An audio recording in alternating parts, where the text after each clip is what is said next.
Dustin, congratulations on the victory. I know it's kind of a weird ending, but obviously, a very exciting fight while it lasted. How satisfied are you as you sit there right now with the performance tonight? You know, you never want to get a win that way, but what happened was a result of checking a kick. You know, I'm more than sure of it, and you know, he got what he had coming to him, man. Karma's a mirror. And I busted my ass for so long to put myself in this position. I doubled down on myself after beating him in January when they offered me a title shot. You know, I doubled down on myself and it paid off. Nice.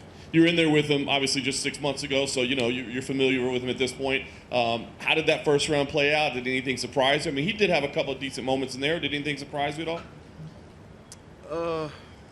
When he jumped for a guillotine, that surprised me. Nah, he hit me with a good left hand. I kind of was at an angle. I didn't see it. It was like a downward left hand. The kid can punch, man. He really can. He hit me with a good left hand. I thought he was going to use calf kicks against me, and I was right. Yeah, that's about it. Jump the ghillie, your signature move there, right? Don't be silly, jump the ghillie. It did look a little bit in there. I was trying to figure out. It looked like you were complaining a little bit to Herdine. Oh, that's why I let him up. That's why I let him up at the end of the, I don't know. But I let him up because he had 3 fingers in my glove, you know, the cuff of the tape, so it's a good grip. And he's pulling me down into up kicks. He's pulling me down and kicking up at the same time. You know, I'm not surprised that he does that type of stuff, you know. I was telling her that, you know, this guy's, I can't get out of it. Did he acknowledge you at all? That's why I couldn't tell what was being said. Did Herb acknowledge you at all? Or? When I told her maybe Conor pulled his fingers out, I got to go back. You know, fighting's crazy. I got to go back and see. But that's what I was trying to tell her. Yeah. And then obviously there was a late sequence at the end of the opening round. I mean, you were pushing to the end. When you went back to your corner at the end of round 1, did you know something was wrong? Yeah, when I was walking away, and he stayed down, I looked down at his shin and I saw the bone. Like I saw it was disfigured a little bit, and I was like, oh man. It's just weird that it held together because I'm more than sure it happened on when I checked the kick, that it held together, and then, you know, probably when he pivoted on that bone, that's when it probably separated or something. You know, I don't know. I'm not a doctor. Yeah. So as you walk back to your corner, did you go, the fight's over? Yeah. I went to sit on the stool, and I forget who was it in my corner came up to me and said, this is over. Yeah. Nice. You know, like you said, it's not the way you want a fight to end, right? But I do wonder, I mean, he said you were going to be leaving on a stretcher. He ends up leaving on a stretcher. I mean, do you take any satisfaction in that? Listen, Conor said some nasty stuff that didn't make it on Embedded, and maybe when this behind the scenes for this fight airs, you'll see him on the ground still saying some real bad stuff. But even that stuff being said, I don't wish, you know, serious harm like that on nobody. The guy's got kids. I want him to go home safe to his family. I pray before these fights. Every time before I walk through the octagon door, I'm praying that not for me to win. I'm praying that we both get out of this safe, because, you know, I know what I'm going to try to do to him. I know what he's going to try to do to me. You know. He said afterwards the rivalry's not over. Dana White was here earlier, and Dana said, you know, obviously you're going to fight for the title next, but at some point you do the rematch down the line. Do you feel like the rivalry is over, or do you feel like... No, we are going to fight again, whether it's in the octagon or on the sidewalk. You don't say the stuff he said, you know. The things that he did say, especially afterwards, you're saying about your wife and that sort of thing? Nah, my wife's solid as a rock. I'm not worried about that. That's noise. He was saying that he was going to kill me. You don't say stuff like that, that he was going to murder me. You don't say stuff like that, you know. You don't say stuff about people's wives either, but I know that's, you know, I know that's zero chance. But there is a chance, you know, somebody could die, and you don't say that. You don't wish that on anybody, man. Last thing for me, is it. I mean, you're fighting for the world title next. I mean, I know it's going to be a big moment for you. Early, I'm sure you want to go rest a little bit. I just want to know how much Chad Ochocinco lost tonight. Yeah, you bet on Conor? Okay. I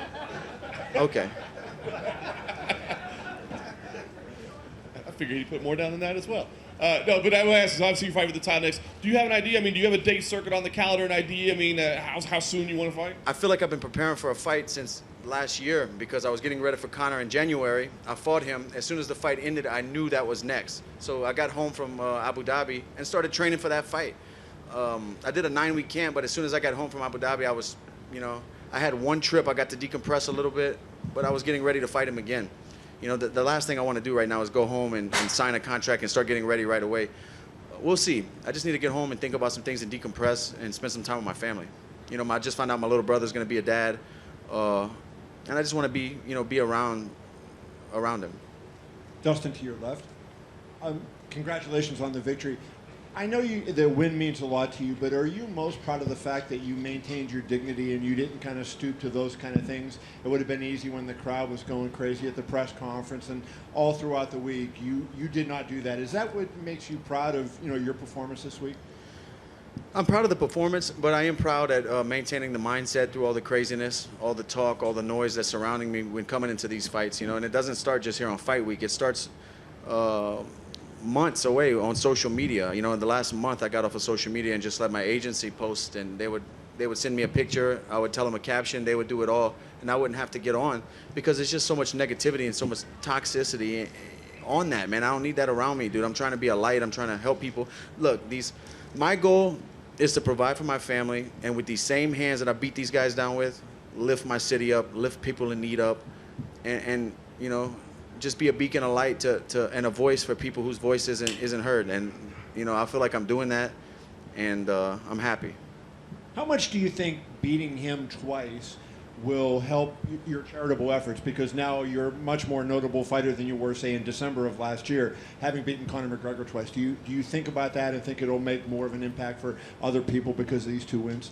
Yeah, anytime you beat a guy like that on a stage like this, I don't know, this was a big fight. A lot of eyes were on this, and I got to talk about the good fight a little bit in the post-fight interview. But not only in the post-fight interview, my career, my star gets bigger. More people are Googling, and I'm reaching more people. And with that, we can set bigger goals and just keep the good fight going. I have very big plans. We're going back to Uganda to build housing on land we bought. With the overflow money after we built the water wells during the Khabib fight, me, Manny Pacquiao, Justin Wren are all coming together with our nonprofits, and we're going there. We're going to build on 40 acres, and I'm just excited and proud and happy to be in a spot like that, to be able to recognize the position I'm in, and I want it to keep growing, and these kind of fights do that. You referenced the guillotine attempt that he had before. He put that quote out where he talked about, I don't recognize losses by submission, only KOs. So, when you look at it after the fight and you go, he tried twice on you on a guillotine, like, what does that say, the fact that he's dogging submissions and yet there he is trying to submit you twice? That just shows you, man, that it's all noise, I feel like all the craziness he was doing, he has to do that for himself, to hype himself up. Honestly, man, I'm good. I don't even like this shit anymore, dude. I just scrap because I'm good at it, and I enjoy the fight. But all this other stuff, all the talk, I just come here to get in the fight. Last question for me, and I know, you said you don't want to talk about an Oliveira fight, but is it going to be difficult in your mind, like, McGregor was such a big obstacle to overcome the last time because he had beaten you the first time, this time to prove it wasn't a fluke. Now you get to Oliveira, and he's just a dude in the division, right, that happens to have the belt. Mentally, will that be a hurdle, and will that be a little bit of a challenge during camp to get yourself back to that same place? No, he's not just a guy in the division who happens to have the belt. He's a guy who's picked himself up off the canvas time and time again, fought through adversity, through 2 weight classes, been in the UFC a decade. He's not just a guy with a belt, he's earned every ounce of gold he has around his waist, and I have nothing but respect for guys like that. I don't know him personally, but his work history, I can't hate on anything he's done. The guy, it's incredible. That's tougher to do than, I think, to go undefeated, because you never learn things about yourself. You learn so much about things about yourself in those losses, and of climbing back up to the top and getting motivated again. That's when you find out you're a real fighter. I'm not saying that these undefeated guys aren't, but I'm just saying I have respect for somebody like that who's climbed back up and won a world championship. Hey, Dustin, down here to your left. Congratulations on the win. Trilogies in combat sports, there's always a sense of closure and finality for trilogies. Do you feel that coming off of this win? Closure? It sucks, man, because I was gonna beat the guy if his leg would have held up.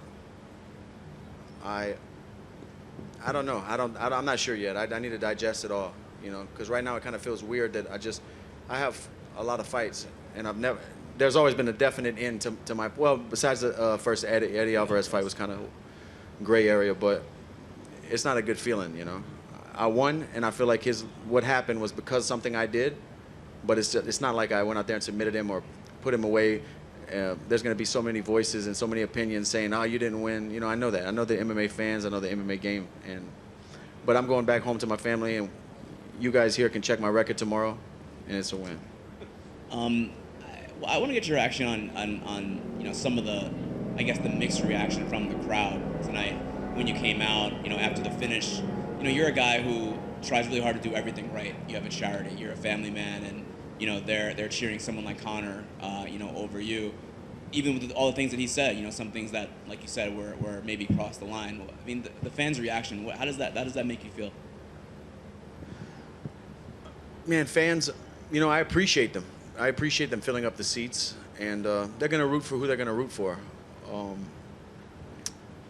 Like I said, it's noise. You know, I don't really overthink that stuff anymore. It's just noise. Thank you for buying the ticket. Dustin, over here on your right. First of all, congratulations on getting the win. In the post-fight press conference in the cage, you referenced you brought somebody out to the fight tonight. Can you elaborate on that? Tell us a story about that. Yeah, we did a fundraiser back home right before I left to start training camp for a young man named Peyton Murphy. And we flew him and his mom and dad out here. He's battling a bone cancer, and the cancer had went into remission, and then it came back. So, you know, he's a real fighter. Guys like that, that's who I want to lift up, and it's inspiring to me to see this guy, you know, going about his everyday life, still, you know, loving life and living life, and never giving up hope, you know. That's a real fighter. So yeah, we flew his family out, and we did a fundraiser and raised some money for them back home in Louisiana. That's good stuff. All week you did a pretty good job of not getting into the trash talk too much. You kind of took the high road all week, but in the post-fight press conference, it seemed like he kind of dug into that a little bit. Did he say something to you afterwards in the cage that triggered that, and if so, what was it? Yeah, he was saying. He was putting, dude, I hope they show the behind the scenes stuff, man. He was like still sitting on the ground, still saying, "I'm gonna kill you." He was putting his hand to his head like a gun. Like, bro, chill out. Chill out. He was saying that. All right, thanks, Dustin. Dustin, right here, in the front. Dustin, a lot of the times when you have a champion leave, you know, the next guy coming in, there's like, well, you're great, but you didn't beat the man to become the man. You've now had 2 fantastic performances against Conor McGregor. Charles is on a great win streak. Can you talk about just how you guys, you know, this is a new era in the lightweight division, and both you and Charles, even though you're not going to get that Khabib fight again, you guys are now running the show at 155. That's anything, man. That's not only sports, business, everything. You know, the next generation comes up. There's new contenders. There's new hungry guys who's putting in work, and the game's not only that, the game's always evolving. So you have these young kids now who have been training mixed martial arts since they were 12 years old, you know, now they're 18 and start fighting, and it's just a different landscape for mixed martial arts because it's such a new sport. Fans talk about, you know, rivalry, and, you know, the media gets into it, a lot of storylines get into it. When you think of Conor, you know, take yourself out of it in the competition, do you see it like this is a rival, or is this just, you know what, this is a guy I just happened to be scheduled to compete against? Like, how do you see him, you know, in the story of your career? Yeah, I'm trying my best to not take it personal, but like I'm saying, man, I know I'm making it seem like a big deal talking about this over and over again, but you don't say that type of shit to people. You don't say you're gonna kill somebody. You know, that I don't take that lightly, man.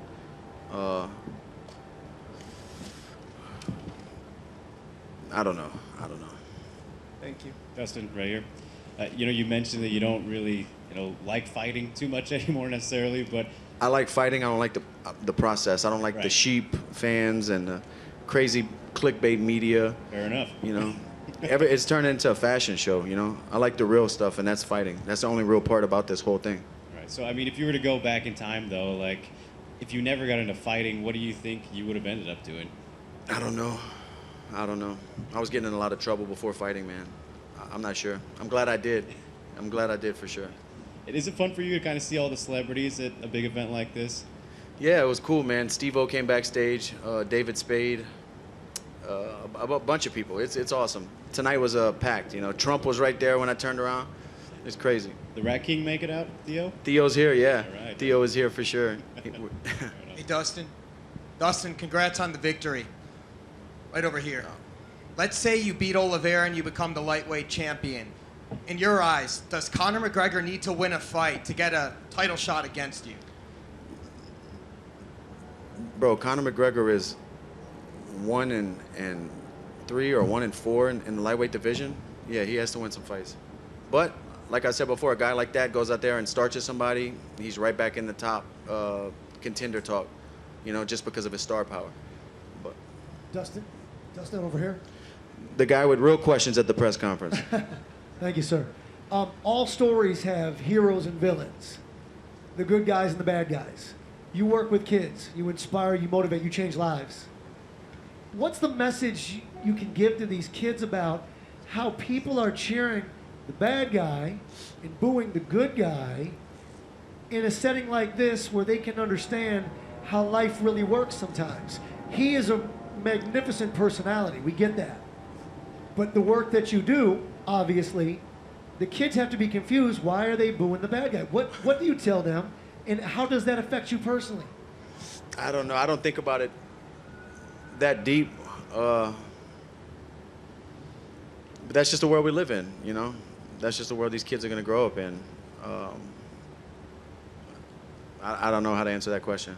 Does it, you know, when he is being cheered, and listen, this crowd is chanting USA for every other American fighter other than you. Doesn't affect you in any capacity? I definitely would rather them be cheering for me, but like I'm pretty solid mentally now. I just don't care about that stuff. It doesn't really bother me, you know, because they can't get in there and fight for him. Dustin, over here to your far right. So one thing you were kind of hinting at was all the noise he was making, all the trash he was talking. A lot of people were thinking both of you guys were equally as confident going into this fight, but I wonder if you kind of feel that maybe he wasn't that confident going into this fight. Yeah, I think he was overcompensating for that mental space where he's asking himself at night, you know, am I still that guy? Yeah. And maybe he performs better when he's in that character, in that mode. You know, everybody has their own thing. I don't know. Would it make you feel any better or worse knowing it was all kind of a put on to try to get into your head because he didn't feel he had much of a chance? No, you know, I don't hate the guy, but you just don't say stuff like that. Yeah, you know, absolutely. You don't say stuff like that. Last question.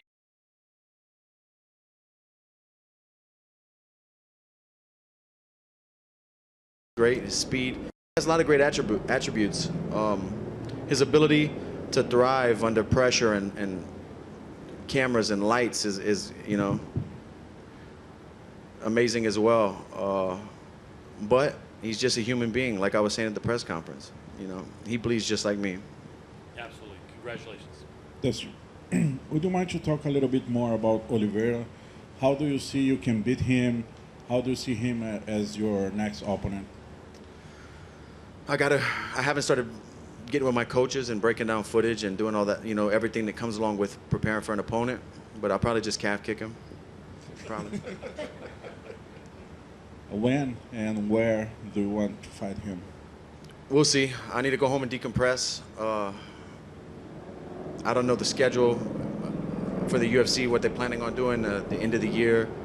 I know somebody earlier told me Charles wanted to fight me in December. So we'll see. You know, we'll figure everything out. I just want to get home to my family. Dustin, question for you. Your mental focus was outstanding. You never played the McGregor games. I know that was you didn't focus on the title either. You focused on Conor. Looking at Charles now, will that be an issue thinking about Conor, or will the entire focus be on the title? No, because like I know for certain the title fight wasn't even going to be an option, you know, until tonight happened. So there's no reason to drain energy on that plan. When I have plan A right here, I can't look at plan B or the next step because all I have is the moment. you know. Dustin, I think after the last event, a lot of us felt that the story between you two, everybody liked the interaction. But now after seeing what happened in this fight week, where do you think that the hate from Conor stems from? Like we were just talking, maybe he has to build himself up to be that guy. And he performs better that way. He believes the stuff he's saying, and he turns into that character. I don't know. Maybe he's a bad person. I don't know. And then a couple other lighthearted ones. I'd love to give you one more chance to plug the stuff that you're doing with Justin Wren and Pacquiao. A little update on where you guys stand with that and the work that you guys are doing. I have to get with my wife and see the donations that come in through the website, and then obviously every fight I auction off my fight kit. So 100% of those proceeds from the auction of my fight kit of what I wore tonight is going to go to that goal.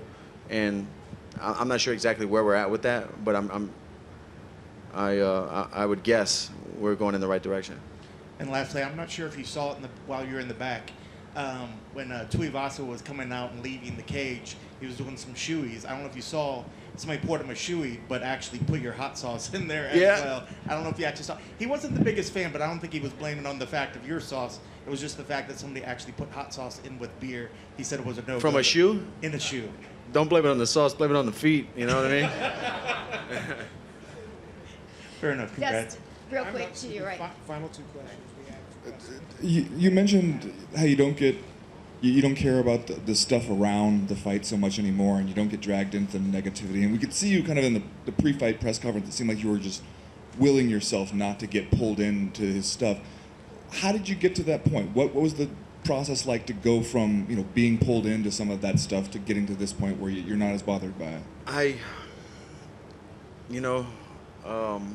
It's just been a long process of years of making mistakes, from being too committed and caring too much about everything, and things that I can't control.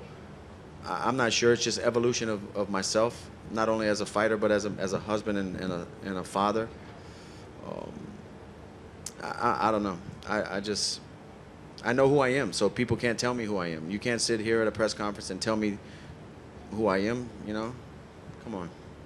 Lastly, people wondered, I think, after the last one being in Abu Dhabi in a different environment, and how some of these fights without crowds have been like a real different feel, and then you come here and it's the exact opposite of that, a packed arena in a really high energy, high emotion kind of environment. For you, what's the difference between those? How does it translate to a different fighting experience? When I fought at the Apex last year, that was one of the best fighting experiences I had. It was quiet, peaceful. Fighting's chaotic. When I'm in the locker room warming up, I have I have anxiety and nerves. I'm about to go in front of the world. Millions of people are watching. My city back home is watching and rooting for me. I don't want to let anyone down. I don't want to let myself down. I want to perform in my ability.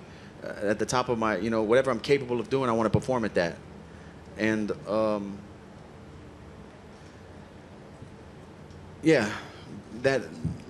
like I'm just, over time I've got acquainted with those feelings. So when I'm in the locker room warming up, I'm like, here we go again, and I've learned that those feelings are what keep you alive, what keep you able to react in the moment at a higher speed and be on your game. But I liked fighting in the Apex when it was quiet. Sure. Dustin, I know you've been up here a while, so I'm gonna let you get out of here. But you've been asked a bunch about you tuning everything out, you tuning Conor out, not paying attention to it. But what about, do you have to have a conversation with the family and people around you to say, hey, listen, a lot of stuff's gonna come out, just ignore it, don't pay attention to it, because other people might have a more difficult time. Yeah, with my wife yesterday. Thug wife, by the way. That's the new nickname. Yeah. My husband, or am I her wife? No, my coach, yes, I think, said thug wife for the picture of her flipping off Conor in the cage. Yeah. I mean, that's what I mean, though, about, other people around you don't. Well, she was getting worked up, just like the stuff with the charity. But I've been in the spotlight a long time, been fighting UFC, had great performances, mostly. A few ones that didn't go my way. And I just know, the fire that comes down with that stuff. So I'm more, equipped to handle all the hate. She's not. So when the charity stuff started happening with Conor and a lot of hate was being thrown. She felt it because she, does so much for the charity. So it kind of started bringing her down. And then with Conor doing this other stuff he just did, like, it was working her up more than it was me, So yeah. Will the Just sauce be sold out tomorrow? Sorry, how much more difficult is it, like, when you don't have, like, you have to see your family going through it, and you have to watch them because you are able to tune it out. You said it was cool, you're chill, but then when you have to, it has to hurt you to have other people Yeah, hurt. yeah, Right? yeah. I don't like to see that, man, but I guess that's just, I don't know, I guess that's just where I'm at in my career, in the sport. But, I don't want anybody around me to have to go through stuff like that. But that's whatever, man. So it's social media stuff, That shit's not real. Will there still be sauce tomorrow? Or will it be sold out? We'll have to see. We're about to launch. This is the original. This is the OG. We're about to launch the KO edition on the 15th. So people wanted a hotter sauce, and we definitely brought a hotter sauce with ghost pepper. So. Can you eat it? Can you eat the hot one? Oh yeah, yeah, yeah. Thank you guys so much.